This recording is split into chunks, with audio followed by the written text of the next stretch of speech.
So welcome to the dark arts of OSINT. This would be Dr. Noah Schiffman, a.k.a. Security Freak. He is the academic of our team, the one who actually finished college. Yes, he is way more intelligent than I am, a snappy dresser, and an absolutely wonderful guy. Dude, that's so not cool. Can I have a red shirt kick the shit out of this guy over here? Evan Davison. Sorry. Phone is off. All right, there we go. Not like they didn't tell us that earlier. So, and I'm SkyDog, of course, by the picture there. We are part of the Dead Bunny Club, whether you've heard of that or not, is the pseudo-philanthropic arm of everything SkyDog does. So we got together. I met you a couple years ago, and we found that we're fast friends, and we have a lot of fun getting together and getting into major trouble. Sometimes a little more than friends. Do what? Sometimes a little more than friends. We weren't going to talk about that. Sorry, I took that out of the presenter notes, dude. Okay, sorry. He's a great cuddler, though. Yes. So,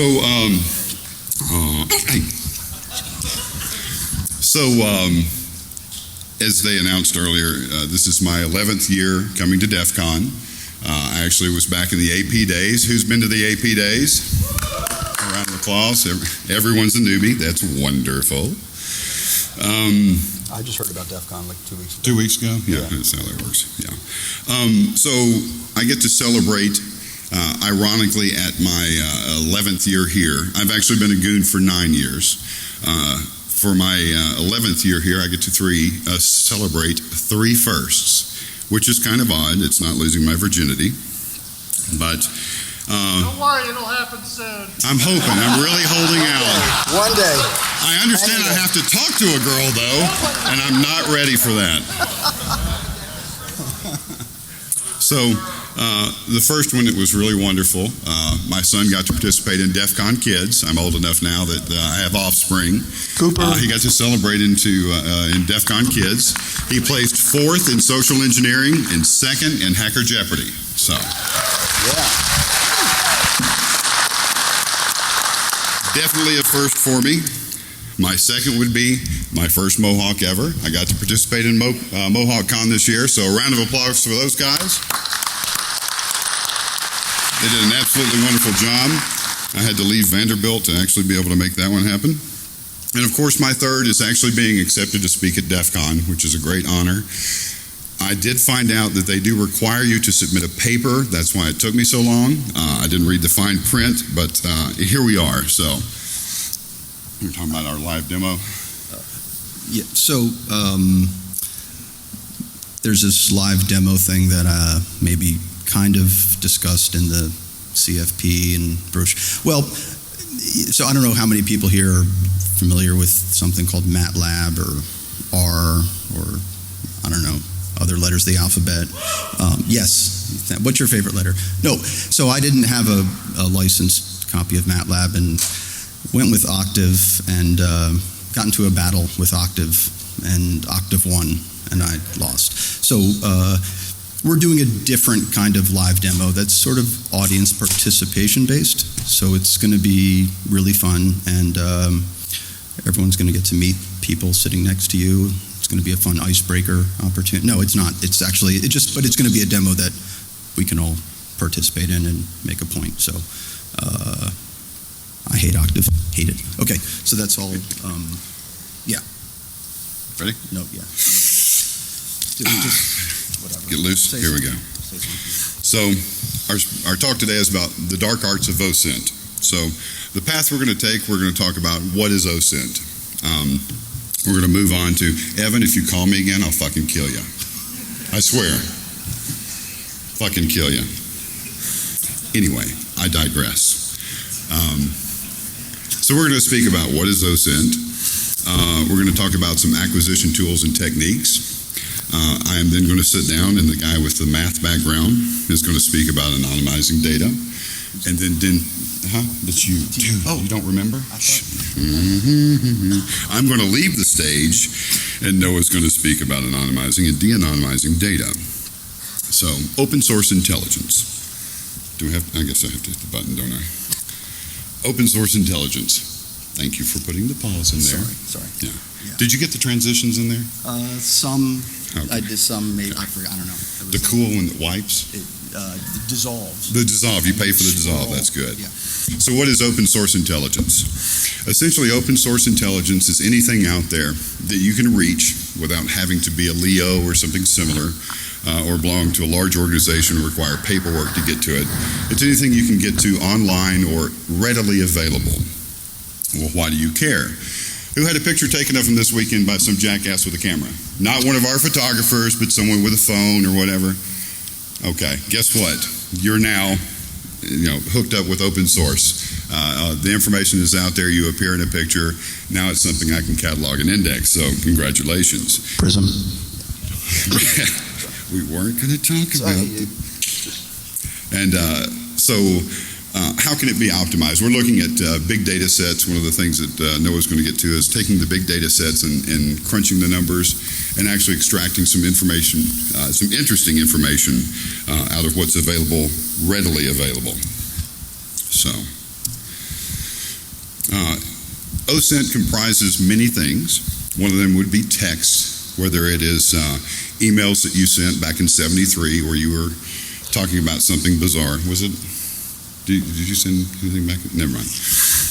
I've gone back actually and found some of the things that I've done on forums way back in the day using a different name that I was able to actually find online, things that probably would have shown how ignorant I was at the time. But anyway, you have text that's out there that can be searched for. You also have imagery. We have Facebook. We have appearing at DEFCON. If you don't realize it or not, you probably had a picture taken of you at some point in time that appears there. Video. I think last night Evan played the little VR system where you had to move around the map and began to do the robot, which was an absolute hoot, which will appear on YouTube with a little bit of captioning later on. Yeah, the Black Hat robot, absolutely. So we also have audio. The video that we have here of this presentation is currently available on DVD later. But they also put the audio up of that, so you can, if you're not into driving, looking at your iPhone, you can listen to the audio. And then you have geospatial, which would be the images you take from a device that's GPS enabled. It records your longitude and latitude and altitude and fun things like that. Other information that doesn't always get removed from imagery when it's put online. There is a certain signal-to-noise ratio. If you've been online and you've looked for data, a lot of times the aggregators of that data may have some really bizarre things that show up. No, I never lived in Henderson, Nevada, but for some reason my name and my phone number are associated with that. So there's just a certain amount of it that's out there that doesn't really fall into place correctly. You have to go through and decrease the noise to get the true signal. So out of that, once you clean up enough data, you're able to go through and put enough things together, layer them together, find where the high points in the graph appear. You will find actionable data. Anyone that's actually in the law enforcement community, which I'm not, anyone who is in that community realizes that when enough data is collected, it becomes actionable, and then it becomes intelligence, something that can be used to actually do something. Prism. So, sorry, I got a little cough there. The history and origins of you leaving? No. Furball. No, I don't want to drink anymore. Not yet. Wait till you get on stage. So print media, originally you had newspaper clippings from other parts of the United States. Someone would catalog those things and actually write up a report on it. We moved into the radio age. Things were actually transcribed and then cataloged and indexed. The search time on information like that was a little long, if you want to complain about Oracle or MySQL or something like that. The paper version of it really sucked. We moved to television, things that got compressed down to videotape and things of that nature. Like I said, I recently worked for Vanderbilt. They have the largest compendium of news broadcasts. They go back as farther than anyone else. That information can also be searched by metadata. So, and then of course we're down to the internet age where every jackass can get out there and dance and then put online their robot at a large security conference. That's coming back to haunt you, asshat. So the evolution began news sources, of course, with radio and print. And then we moved to government repositories. For some reason, they decided it would be a good idea to collect information and store it. Who knew? Then you went to academic publications where they began to collect data and sort everything and put it together. Theoretically, they anonymized it. And now we've moved into the age of electronic databases where we know everything about you. These are so cool. Those are sexy. Those will get you laid, definitely. So the current forms and uses of OSINT are definitely tool sets, websites you can go to, and of course databases you can get your hands onto, depending on what your flavor is. So let's see. Who's ever used Maltego? Show of hands. Cool. Okay, so Maltego is basically used. Oh, you put a click on the pic. Yeah. Last time I let you do this part. Maltego is used basically, or primarily to dig down on an organization. You can look at their WHOIS records and DNS and IPs and emails and things of that nature. And I'm going to have someone else come up here and stomp your ass too. But anyway, Maltego is really good for drilling down on a company and by looking at email addresses and things to compile a large amount of data. Who's used FOCA? Anyone in the house? If you haven't played with FOCA, FOCA is a lot of fun. It looks at the metadata in Microsoft Office, documents, PDFs. It'll do Open Office. It actually looks at the EXIF metadata in pictures. So you can begin to compile information just in the hidden information in all the documents you can get a hold of. Randy from accounting puts out some sort of a document, and inside that it contains information about where it's stored on the local network. And it actually makes it to the outside world and gives me some information about how the interior network is built. So that one's a really nice, fun one to play with. Search Diggity. Anyone use that one? Not in my backyard. Do what? Nothing. Yeah, apparently Search Diggity isn't used as much as everyone would like, but it basically is another form of being able to sift through data. It takes information from Bing and Google and other sources and sort of compiles it together and gives you a nice little interface to be able to get to it. So there's a lot of different pieces of software out there. Has anyone heard of Recorded Future? Okay, this is one of those that makes you kind of cringe a little bit. It's a temporal analysis engine. It forecasts and does analysis to predict future events based on information from social networks and patterns that it can find. So they're able to go in and put some information in and actually determine what could possibly happen based on information that's flowing right now. So, and of course there's Facebook. Who's put their music preferences on? All right, who uses Facebook?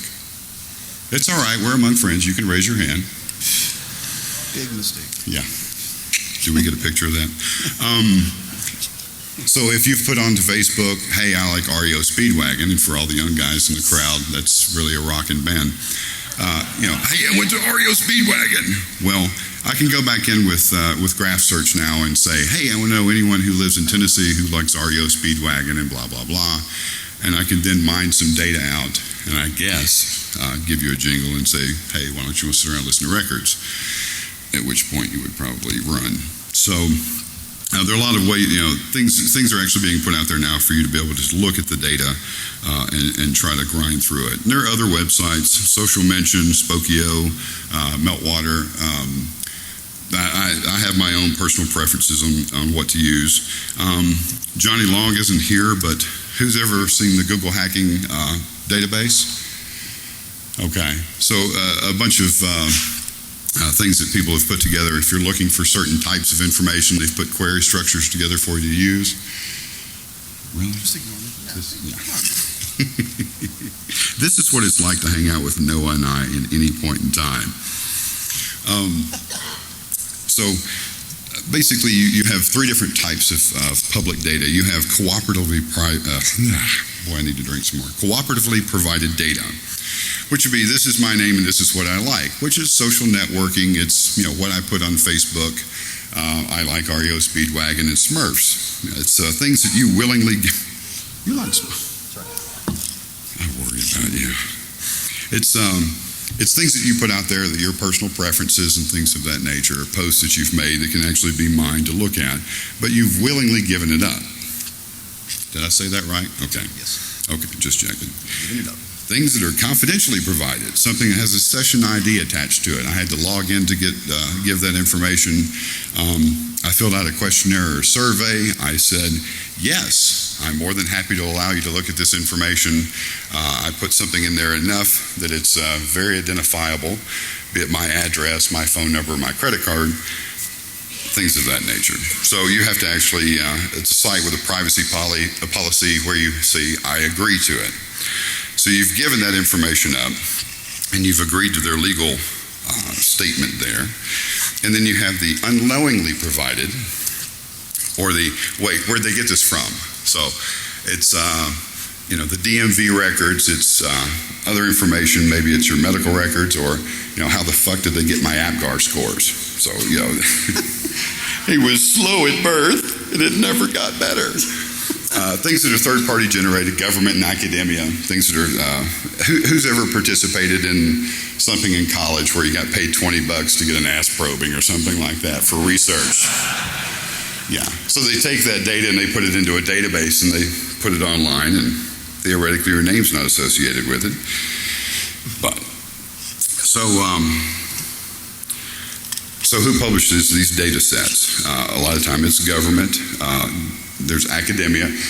Now there's a commercial market now for data that's been pieced together, and for a certain fee, you can go in and cruise through that data. The more you pay, the more granular your data becomes, and the more revealing it is. Why are these data sets published? For statistical analysis. It's coming up. Try not to laugh. Okay. For statistical analysis, we want to go back and look at the information and do some predictions, looking for trends and patterns that are out there, and retrospective outcomes. It's to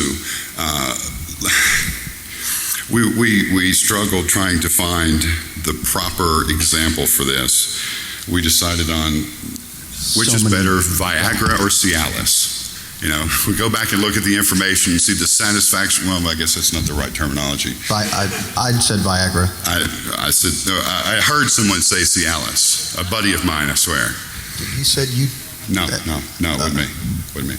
It was a friend of mine too. No, it wasn't. Evan? Where did Evan go? Oh, okay, he's hiding. That's good. So, and of course, this information is used for decision making for future things. Maybe it is product design or coming up with something new, whether it's actually going to be popular in any way, shape, or form. So a lot of the things that are used in here, the tools and the websites, I don't do the math. That's this gentleman's side of things. Occasionally I get asked to find things. Who in the crowd, who finished high school? Show of hands. It's okay. It's okay. All right. Who went to college? Now, who finished college? Okay. This is your crowd. So anyway. He's got 1 degree. He's got 2 degrees. Yeah, that's it.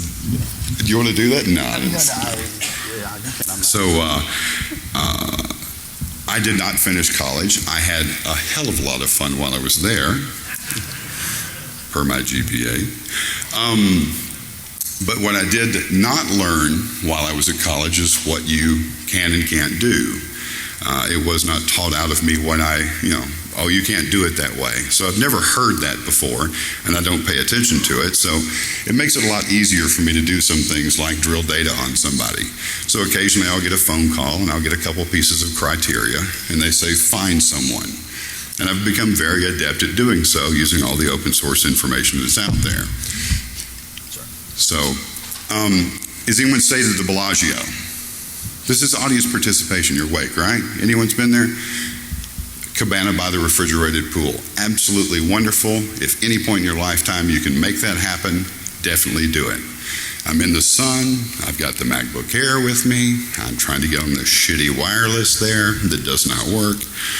And there's a gentleman to my immediate right, and he notices I have a computer, which for all of us, that is typically the sticking point to, yeah, dude, my computer at home doesn't work. Who's ever answered that question? So I'm in a swimsuit by the pool, and a guy starts talking to me. Okay, I'll bite, no problem. So we start discussing China, politics, the economy, fun things like that really make you happy.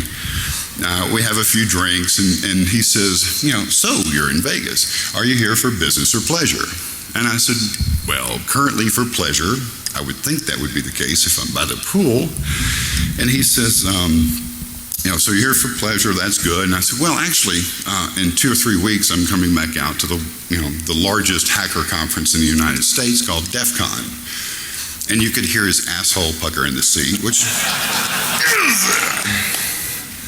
So, that's one of those things where who in the crowd hasn't had to explain what that means? Just put your hand down, asshat.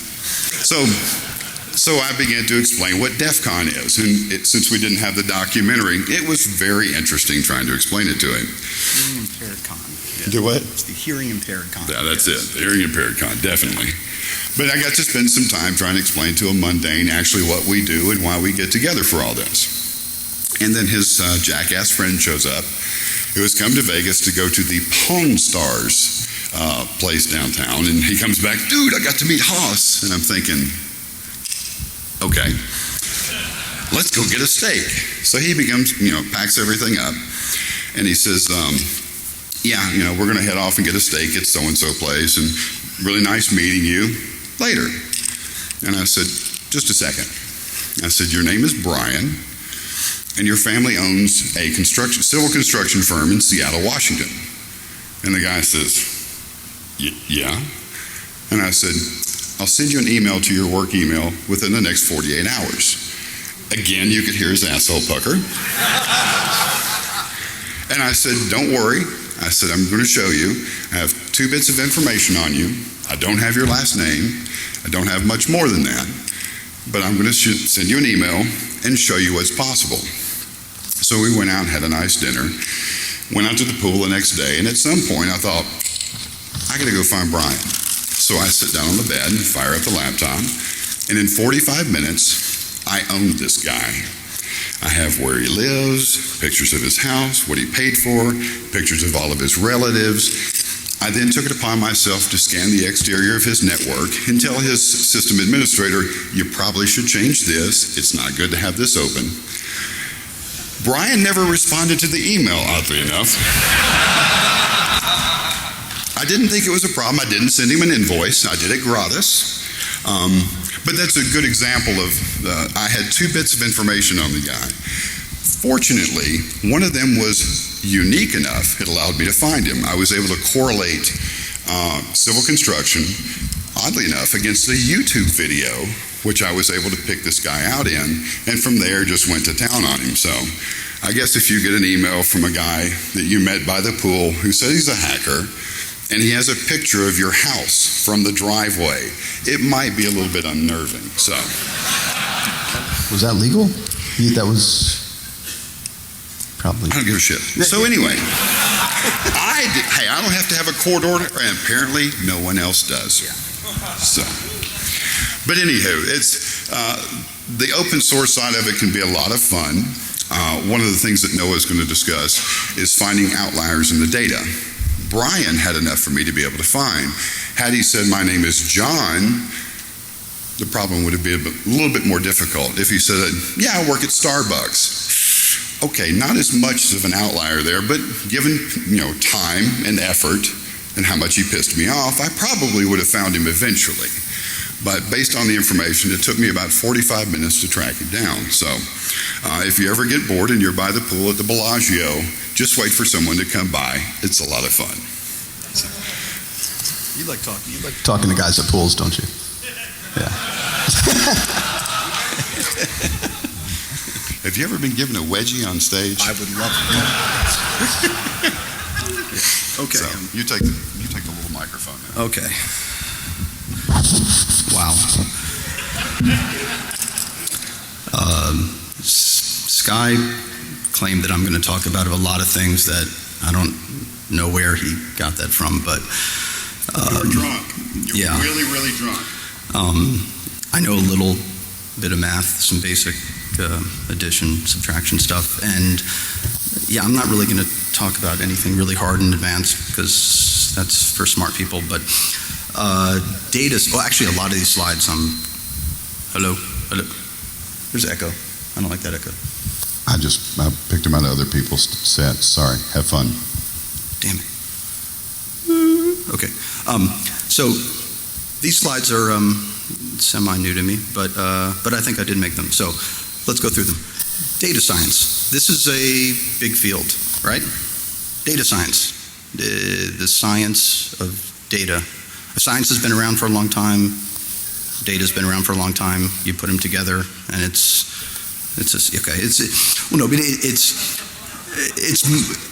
emerged mostly over the past decade to being really like the real data science, information scientists have really, that's been the past decade kind of thing.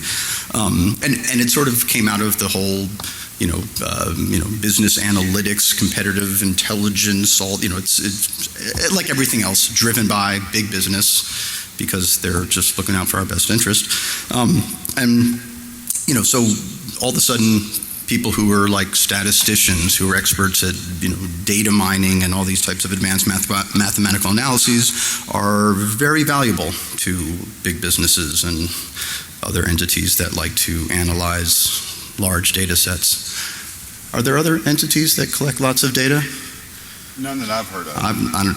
I haven't heard of any either, but I'm sure there are organizations out there that are collecting lots of data and doing something with this. But Purely for benevolent reasons. What's that? Purely for benevolent reasons. Yeah, exactly.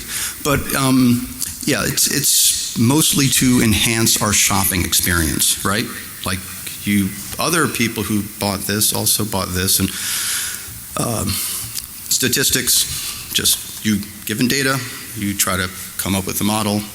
Probability given a model, let's try to predict the data. Simple concept. Okay, next slide. Here's a little graphic demonstrating what I just said, and it's useless. Okay, historic data, model future, ignore. Data sources. Okay, these are some just random examples of readily available public data sets. And we've actually gone from like having databases of information to databases that are cataloging the databases of information, and it's crazy. It's increasing exponentially. And my favorite was, Freebase I came across when I was searching for something else, but apparently it's a database. So I also like InfoChimps too. I don't know why, it's just a funny name. Okay, big data. Not just data, but big data. Buzzword? Who thinks it's a buzzword? Not that, oh my God, I was thinking more buzzword.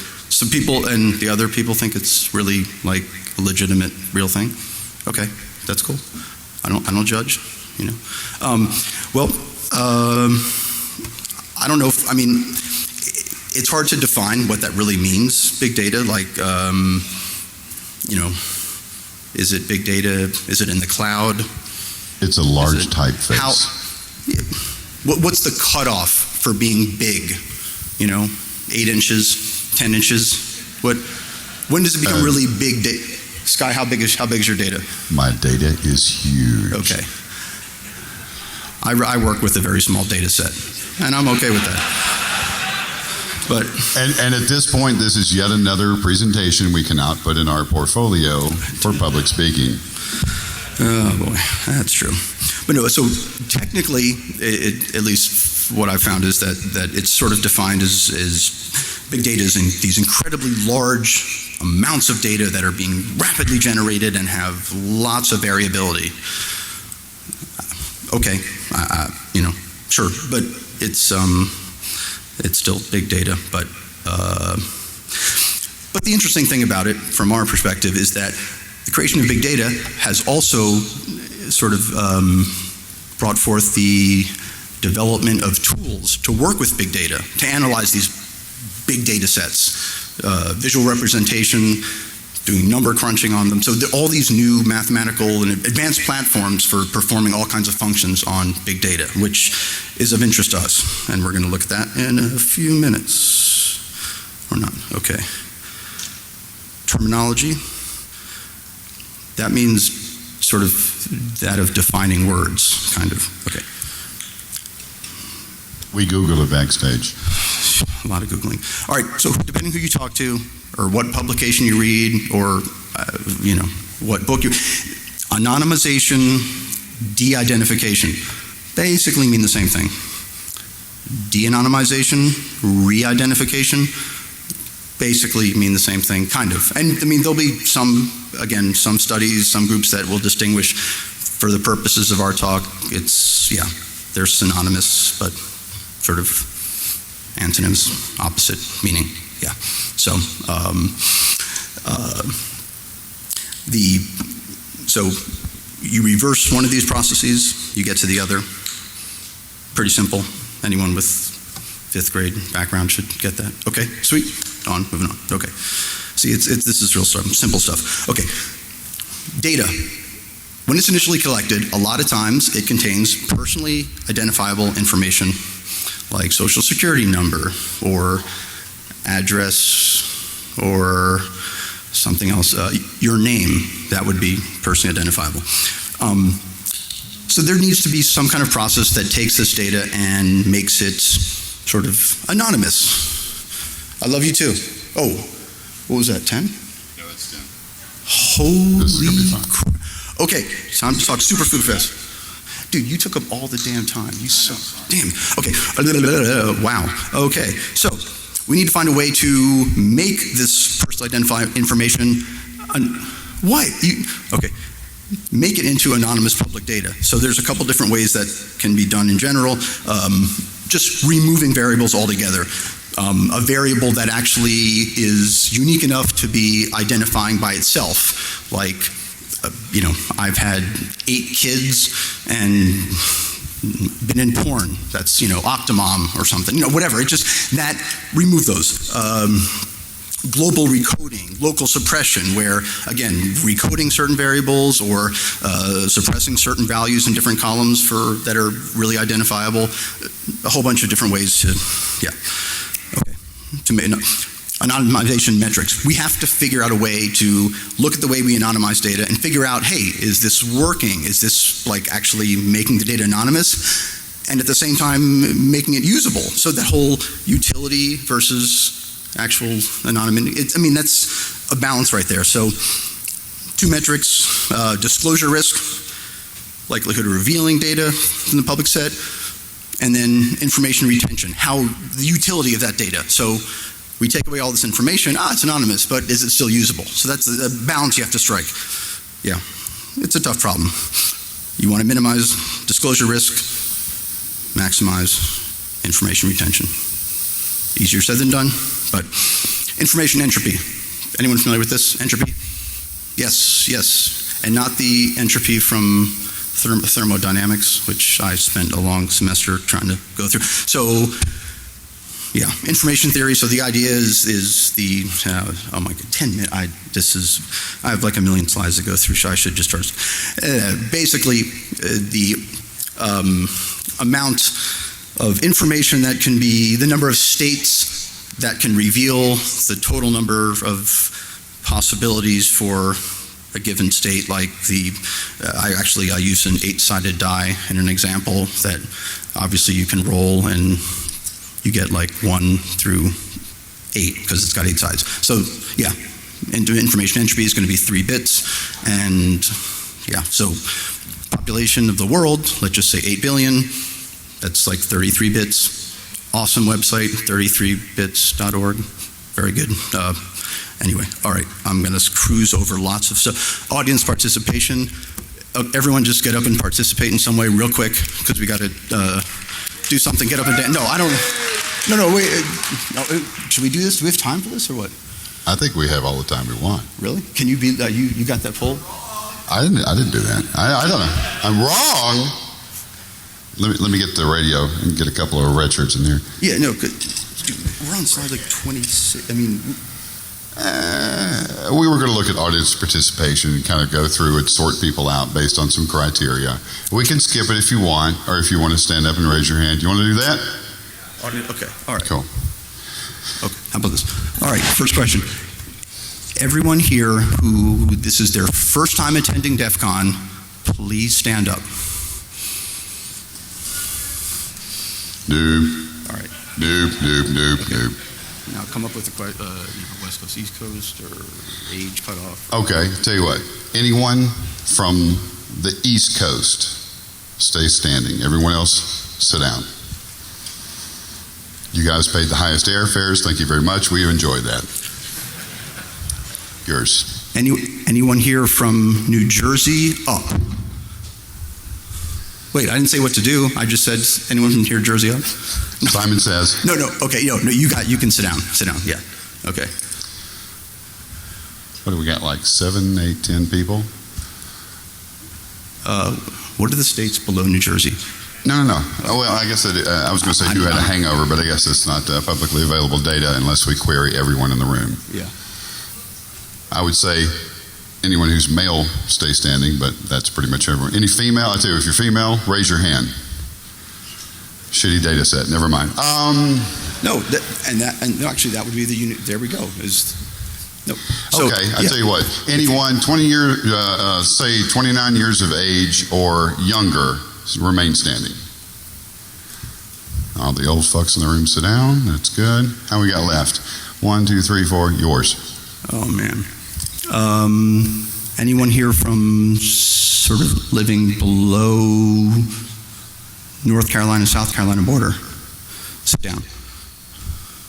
Or did we do New Jersey and up? Yeah, so we're now between like North Carolina, Jersey. So, who do we have? We have one. No, you said New Jersey and up. Still stay standing. So you're in the upper quadrant there. I don't know what the fuck. So I did age. We can't do male, female. Who got laid last night? Okay, that's a bad data set too. So how many people are we up to? Who is remaining standing? Count them off. I can't see for the lights. How many people you think are in this room right now? 700, 800, 1,000, something like that. I don't know. Of that, we're down to what? 4 people, 3 people who remain standing? And how many questions? Well, that was like 5 questions? Well, it was maybe 4 or 5 questions, but the entropy for those questions, so what, North, West Coast, East Coast, entropy there is 1 bit. We had, what was the other question? I would pay attention, shit. First time at DEFCON. First time at DEFCON. Information entropy there is 2 bits. 2 bits. Anyone above, New Jersey and above? Is that what you said? Yeah, pretty much. Actually, I think all the questions were like 2-bit, entropy questions. So 5, so basically 5 bits of entropy, and we were able to narrow down the population to what? 3 people. 3, 4 people. So, and it's all innocuous information, but the point is that the combination of all this innocuous information can actually be quite identifiable and scary. Thank you for participating. A round of applause for yourselves. Yeah. Thank you. Okay, so how much time left? Just keep going. 3? Okay, I have 20 slides to do in 3 minutes. Okay, thank you, Scott. I appreciate that. Outliers, values, traits, anything that outside a normal distribution, single outliers, easy to pick up. If you have them in combinations or sets, which are unique, a little bit trickier to detect, but mathematically possible. Graphical example of an outlier this is an IQ of probably everyone in the audience, and was an outlier, I'm special. Data set intersections, Venn diagrams, who's heard of them? Yeah. Okay, you have sets of data. You have set A, set B. What's the intersection there? A, look at that, A and B, amazing. Now you add C, look what you have. A and C, B and C. And what's in the middle? Holy crap. Isn't that amazing? That's a math joke, isn't it? That's the math thing happening. Yeah, okay. Okay. Yeah, well, that's a good point. Okay. Unique variable overlap. You know what? If you have outliers for different types of data and they, you know what? Just move on. Mathematical attacks with 3 minutes. Yeah, that's not. Just slow down. Just do it. All right. Well, dude, you're the good. All right. You make sure. I got it covered.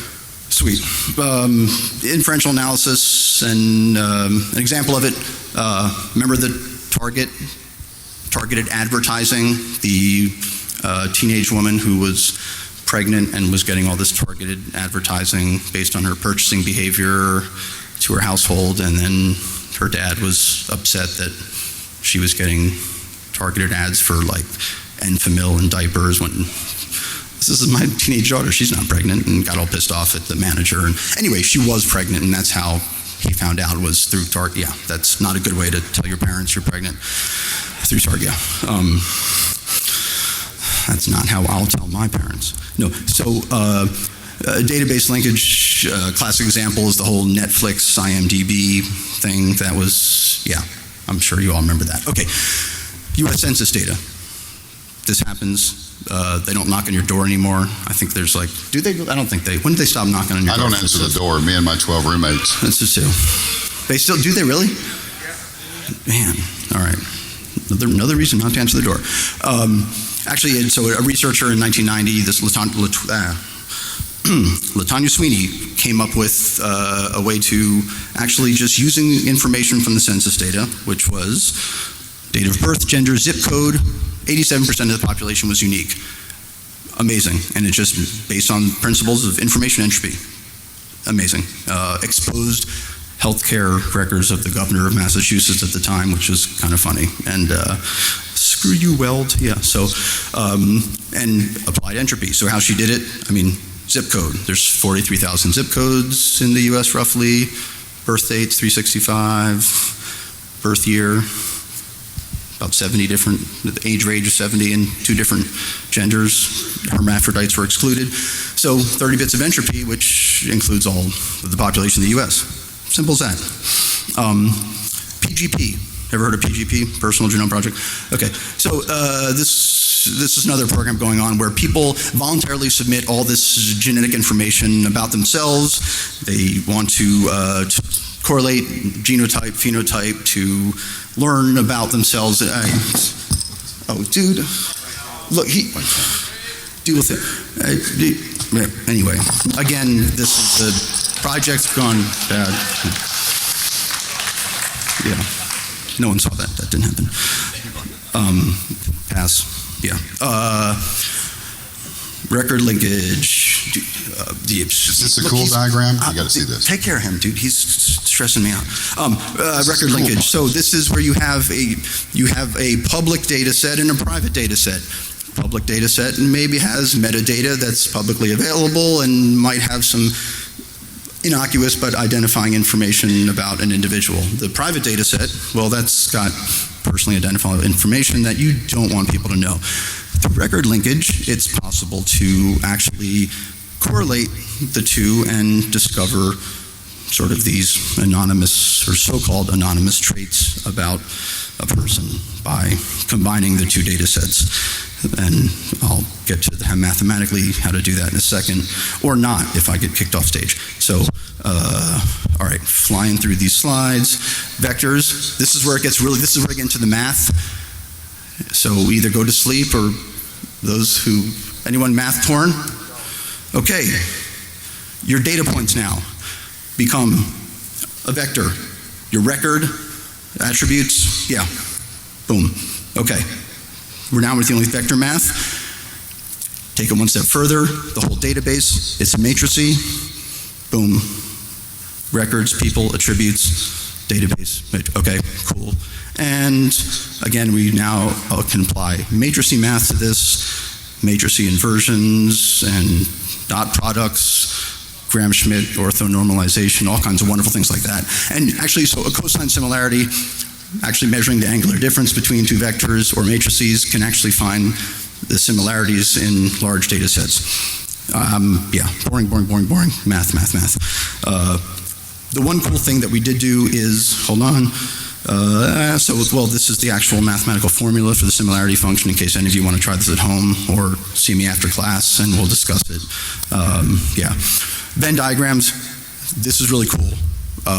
So to be able to visually understand and represent and identify overlapping data sets, we had two data sets, A, B, multiple variables that were in common, that were the same descriptive traits.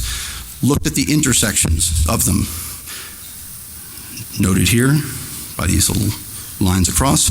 Okay, so these data sets, independent descriptive variables, and they're in common. Then we take those little sections that are in common and we Venn the Venns, as we say. So take those and watch this. Bam, bam, bam, bam, right there. Look at that. And then, based on that, we can actually now, the subspace defined by that area is the intersection of all of these groups and actually identifies records for which all attributes are identical and actually identifies an actual person. Wait, we got, okay, so in summation, the rising side of dark side of OSINT. Okay, so yeah, emergence of big data, big problem, big data. Lots of tools are being used for analysis and visualization. More data sets are being developed, and the mathematical attacks are going to become easier and easier. It's another weapon for social engineering toolkits, because this is information about individuals that we're going to be able to ascertain, and they're not going to be aware of it, and they're not voluntarily giving this information, but it's going to be actually sort of re-identified about them from these anonymous data sets, and so cool for us, bad for them. What can we do to defend against the dark arts? Proper sanitization methods. There's no way to, there's no standards to actually implement anonymization metrics that actually provide the utility requirements, but also provide true anonymity. They don't exist. So we need access controls, or my recommendation is to falsify everything and just make shit up. So that's I would do. And conclusion,